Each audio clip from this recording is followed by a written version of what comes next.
Hi everyone. I hope you're all having a really good day. I decided to pick from the Mausolea Deck, Oracle deck, for today's reading. And I really like using this deck because it's different, really different. A lot of I definitely, like, the first time that I used this deck, I had a dream. And I'm a very lucid dreamer, so in my dream, I interacted with like 4 or 5 of the different beings that are on these cards. And then after that, I just kept having more dreams until finally I realized that, I had gone through the whole deck of people. Okay. So this is interesting. Spirit was just showing me Danu, or Danu, which is the mother of creation, and Lilith right next to each other. So that's an interesting, because this is the first woman. Interesting that Spirit's showing me that. So what I'm thinking about is, what is the message for the collective? I call in all of my spirit guides, the Most High, God, Source, Spirit, Soul, along with you, and I call in all cleansing spirits, all spirits of peace and love, longevity, beings of light, ascended masters, any spirit guides that you have, deceased loved ones that have crossed over. All right.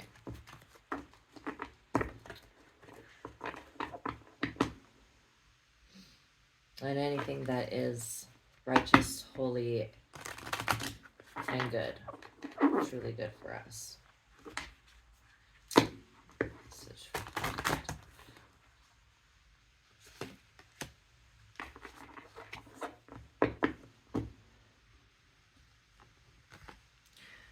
Okay, so this card, she's called Vanth, caretaker of the lost, respite, assistance, and memory.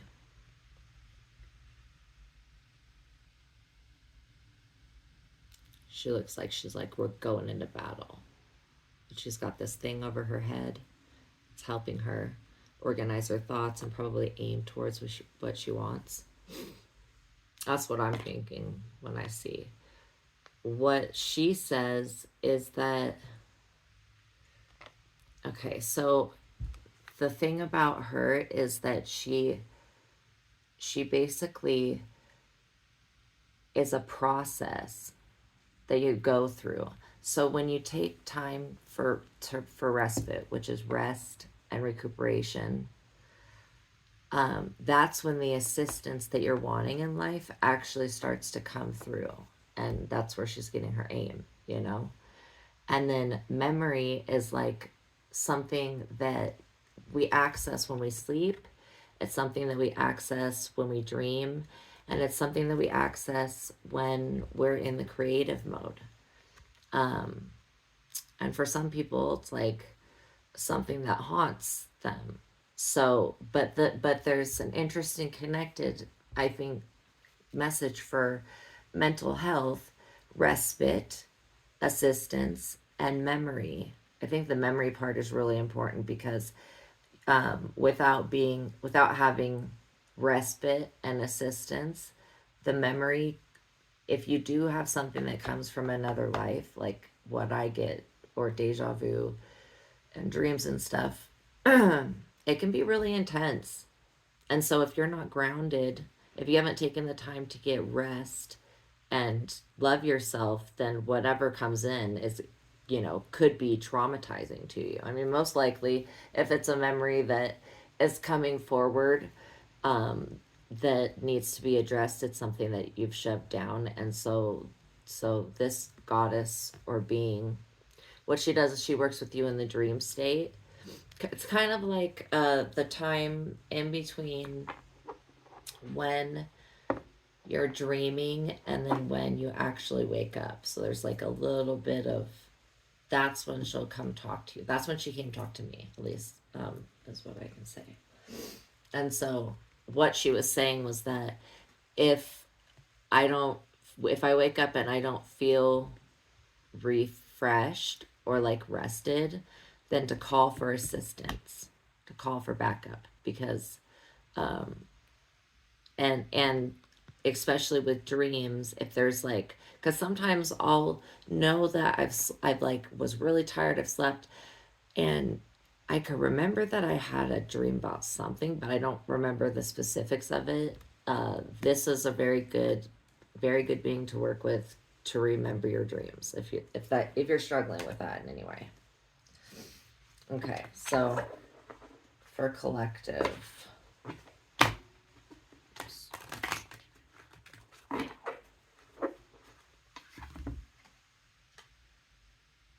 the ageless, the light in the darkness, healing, graciousness, and acceptance.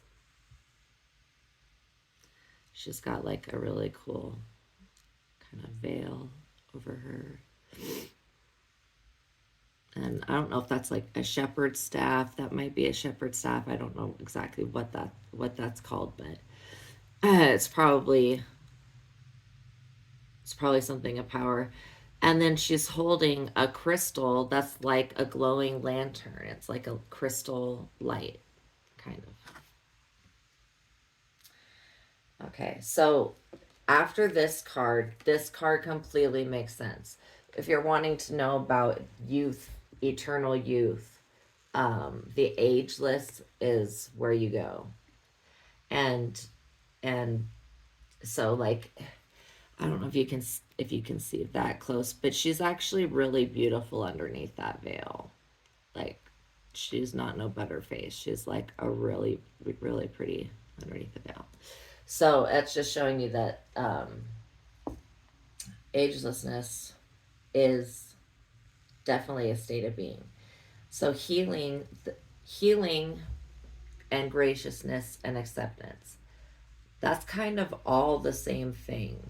It's like when memories come up and traumatic events get triggered in your life, like taking the time for respite is really important. Working through your dreams, but actually taking the time to heal. A lot of us just like get our hearts broken. We get messed over by people, and then we just are traumatized, so we just move forward, but we're not actually healing from anything. We just keep living life, but then now it's another thing that uh, we feel broke us or is added onto our list of pain. And graciousness is, to me, what she's saying is like graciousness kind of goes hand in hand with being humble, being humble, and having the divine presence within you. It's definitely a part of the healing process. Um, it also has to do with like good timing and good luck and stuff like that. There's so many things that graciousness actually means that are positive. And also, gracious, I am getting something about being grateful. When you're grateful for the memory, for the struggle that you went through, it actually alchemizes what that was, literally, because you changed your story about it. And so acceptance is like, you don't have to accept anything that you don't like, and you're the one that writes your own book, and you're the one that's writing your own story. So if there's something there that you don't like, just change what you wrote and write something else. And then, acceptance is something that is kind of like unconditional love. So, unconditional love is what you give a child, it's what you should give yourself. You love yourself no matter what, just because. But it's also unconditional love, like for the dirt, for the ground, the trees. I'm just looking at my window, things I can see, rocks, flowers that are coming up. So, um, accepting that you actually are ageless is a big part of being a human and going through the mortality thing. But a lot of people don't even know about that because they're so stuck on, oh, I'm gonna be immortal and die. And like, if you believe that, then you know, boom, boom, boom. Then that's what will happen. Okay, so acceptance. Acceptance can also be like of how things are, and not how you think that they are, but how they actually are. And so,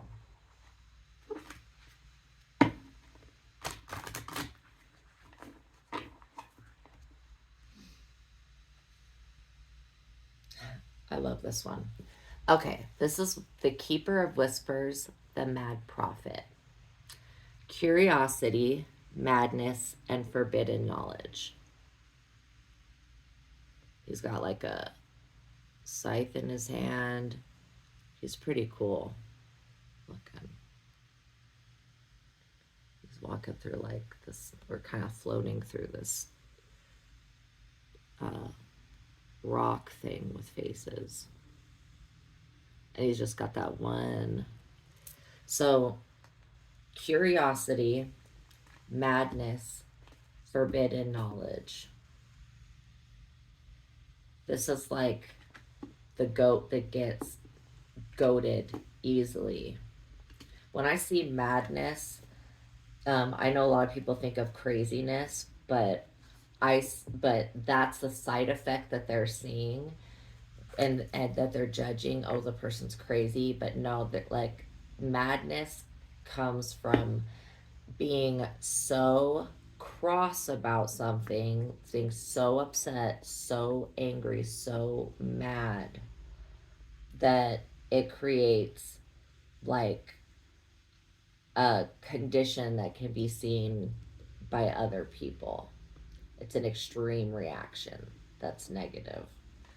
And it's something that is always temporary, where actual insanity lasts like, for a long time, or how they have to work on, or whatever. Madness is something that it comes and then it goes, right?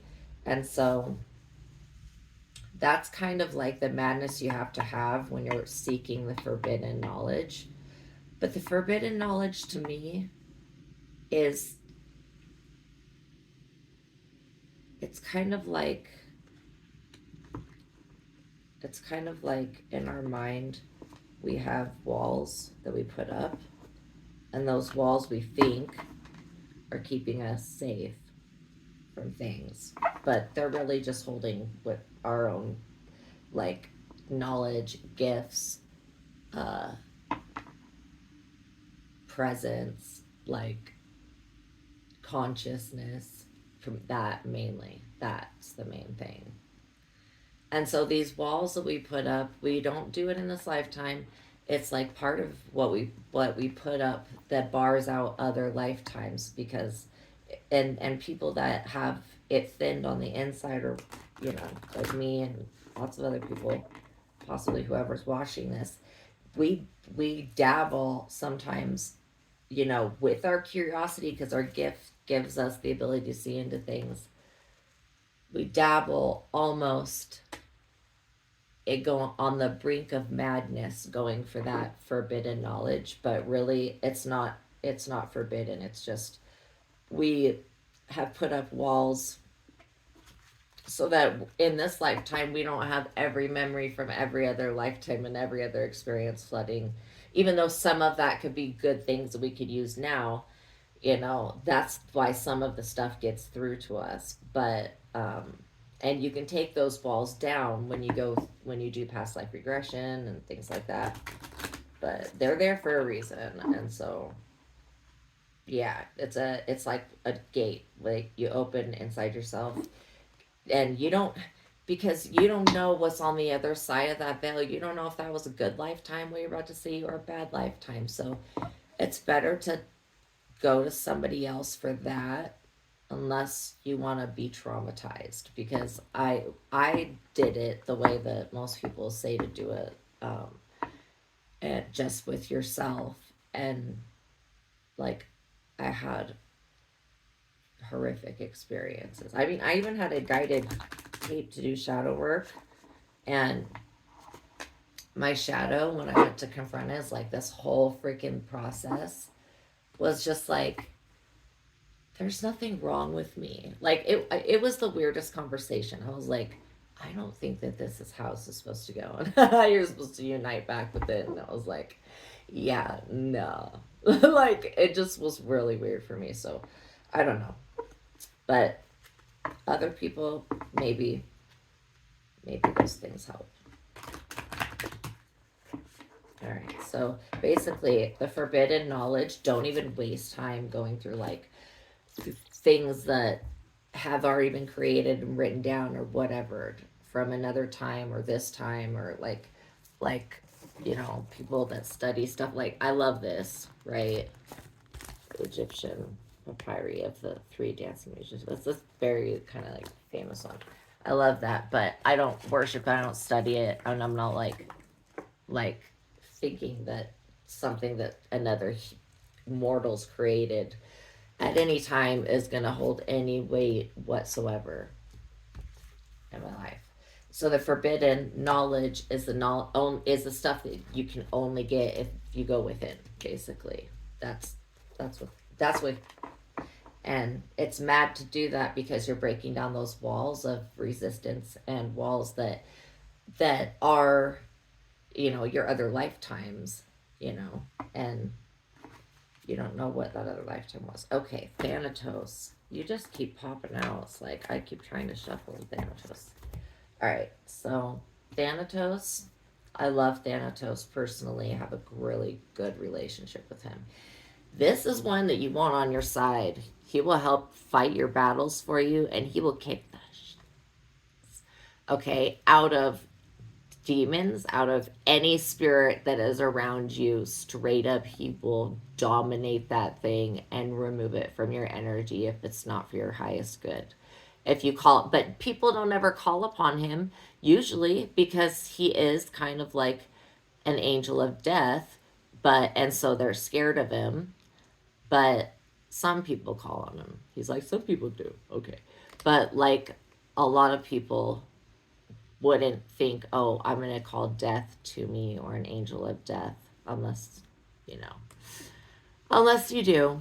So the people that don't, just know that you can call upon Thanatos, and if you're immortal, it's his job to basically secure your soul to getting into the afterlife, to wherever it needs to go. Basically, at the end of the day, if God were to come and be well, that would never happen because God knows where all souls are and stuff like that. But like, okay, so that doesn't even make sense. But basically, he's kind of like above Hades, basically, as far as working with humans. Hades works with human and non-human, like, beings. Okay, so Thanatos is devout. Sorry, not devouted. Is devout to working with humans.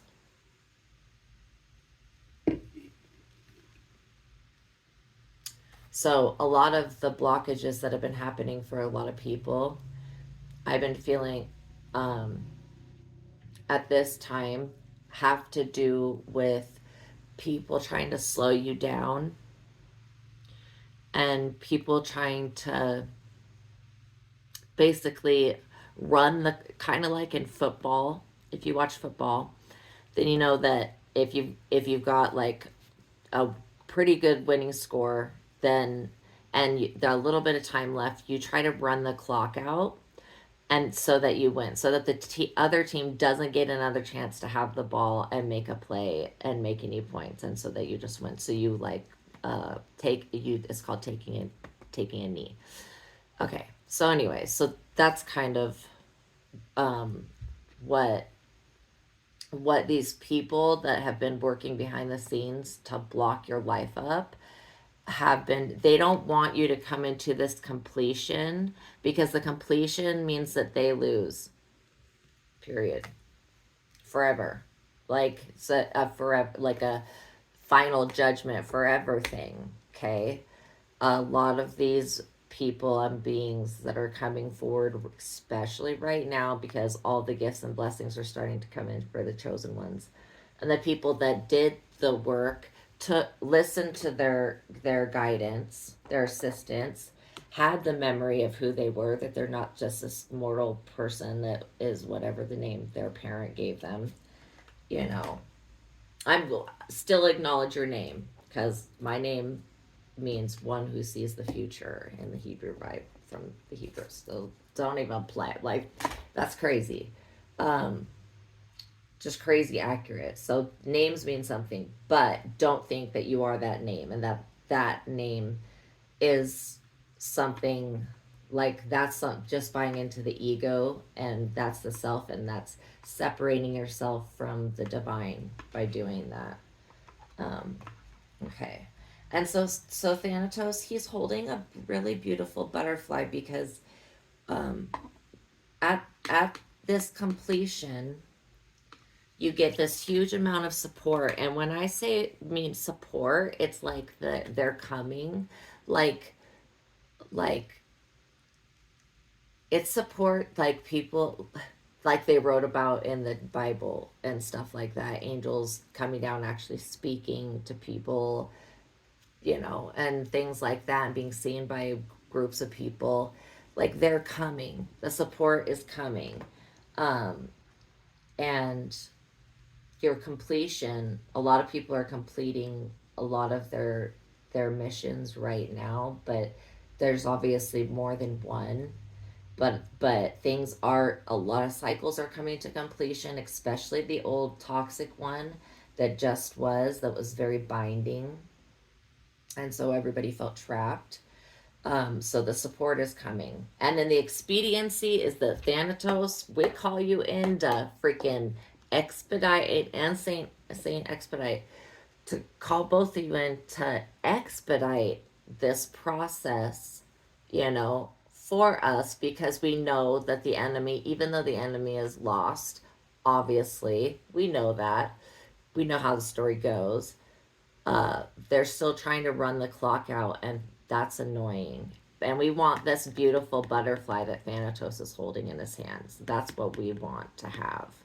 And that's what we get through going through the work, the healingness, the graciousness, the acceptance, being kind to all the people that freaking were karmics and just wacky, whatever, literally holding greater knowledge and memory, using that forbidden knowledge and abilities that we have within ourselves to elevate ourselves to a place where we can see completion.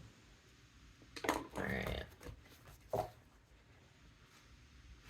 See, it's like a lot of people would see, if you saw these spirits in real life the way that I do, you'd be like, "Whoa, they're really dark," but but they are so loving. Like, they just look that way, literally. Not all of them are dark, but most of them. Okay, so this one was Face Up, Hathor. I love Hathor. She's one of my favorites. One of my favorites. Okay. Meditation, Mistress of Harmony. She really is, because there's a whole other planet that she has beings there, and they all do um, sound frequency, harmonics, stuff like that on their planet, and so they love to interact with us, and I've actually communicated with them through meditation. So meditation, communication, and culture.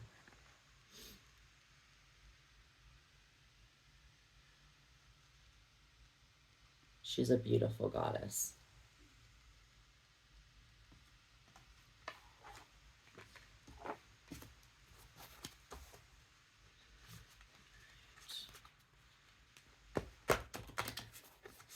See if I can get a. Ooh. Okay, so with these two together, this is the Lady of Masks. She's kind of one of my favorites, actually. She can put on whatever mask she wants. It's like an ultimate ability. Reclamation, vanity, and surface appearances. So she's going to help you basically with that. But how Hathor is also a goddess of beauty. When I see this card, I see this, that you're somebody that can put on different masks for people and can wear different appearances. But for you, it's not about vanity for you. But for other people it would be. Because when you see through their surface appearances, like you see through their mask, you're like, okay, I see what's underneath. But with you, you're wearing a mask, but what's underneath can't be revealed. There's something inside. This is what she's saying. There's something inside the human that God keeps separate, like God's source, that there's like a block or something that God keeps separate from this world where beings could go inside of us and try to take that from us. So that there's something there.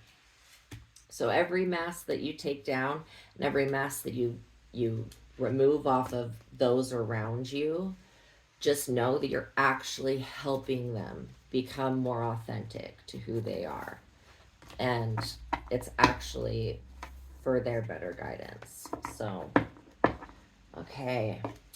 If you like this video, I encourage you to hit the like button and the subscribe, because there will be more readings. And I'll see you in the next one. Bye.